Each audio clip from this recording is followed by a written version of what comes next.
Hey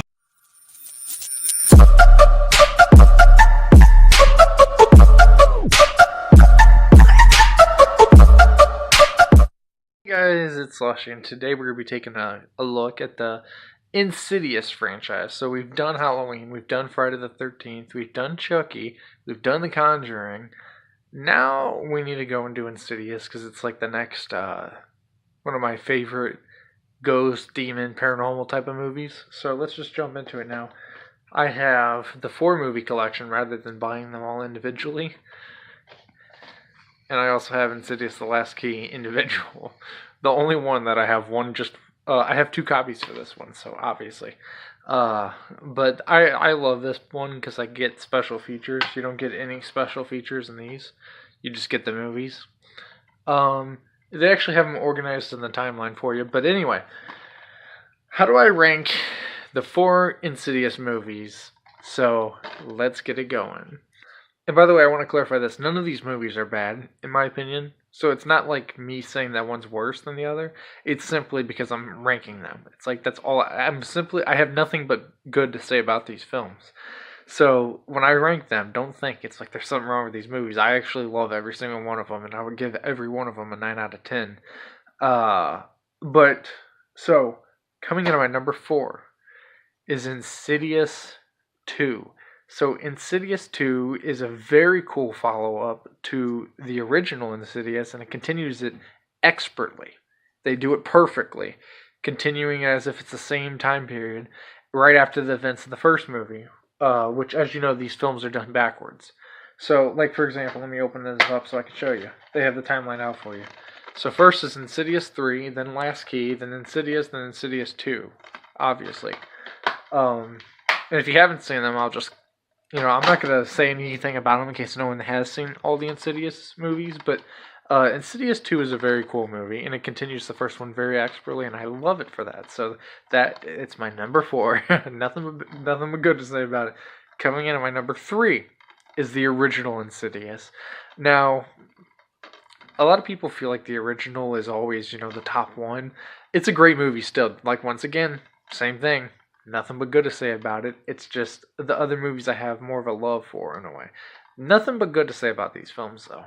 But the first one was awesome. It was creepy. It had several cool monsters, several cool scenes, lots of cool jump scares, a cool storyline, very good music by Joseph Bishara, great direction by James Wan, and writing by Lee Wanell, and editing by James Wan, and acting by Patrick Wilson and Rose Byrne.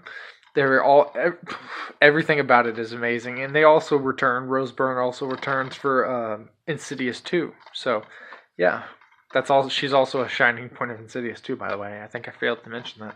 Coming in at my number 2 is Insidious Chapter 3. Now, this movie obviously they did the timeline out of place, but the third movie features Specs and Tucker for the first time. Which was, technically it's the first time. That's in the timeline, that would have been the first time you're introduced to them. But it's very cool because you get to see them and see how it all started, how they became who they were before all these films. And I think that's so cool to finally know like what their roots are. And it's cool to see what they were and everything. So yeah, that is the acting once again top notch. Lee Wanell plays an amazing character as Specs, and I forgot the guy who his name is Angus something. The guy who plays Tucker. He's awesome. He's hilarious. One of the funniest parts of Insidious, to be for real. Yeah, the acting in these movies just got better and better as they went on, for sure. I wish Rose Byrne would have somehow been involved with this because I just love Rose Byrne. I just have this thing for Rose Byrne. I don't know. I even have a comedy film called Spy, and she's in it, and that's one of the reasons I got it, because she and Melissa McCarthy is in it. But anyway, that's a side note. Insidious Chapter 3 is a great film. Once again, the music, the acting, the suspense, the tension, the scares, the storyline, everything top notch. Love it. Getting to my number 1. One left. Insidious: The Last Key. This takes the concept of Insidious and floors it. It does amazing at giving you a great storyline, a great paranormal movie experience. It's not one of those, to me, it's not one of those cheap paranormal movies. It has something more to it, and it explains the other films. It literally feeds you on a platter why everything happens the way it happens later on, and who Elise really is, and who she was, rather. And that's one of the coolest things in the monster in here. The only thing I will say is he does seem a little bit like a decoration I can get like from a cheap Halloween store, maybe for like $10. But nonetheless, he's still awesome. He's creepy, played expertly by Javier Botet, who also plays Slender Man in the 2018 movie, which I've already reviewed. Go check it out.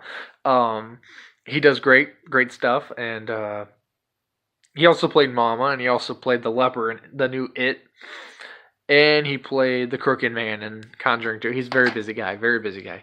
But yeah, I love Insidious: The Last Key. It's my favorite, so that's why it's my number one.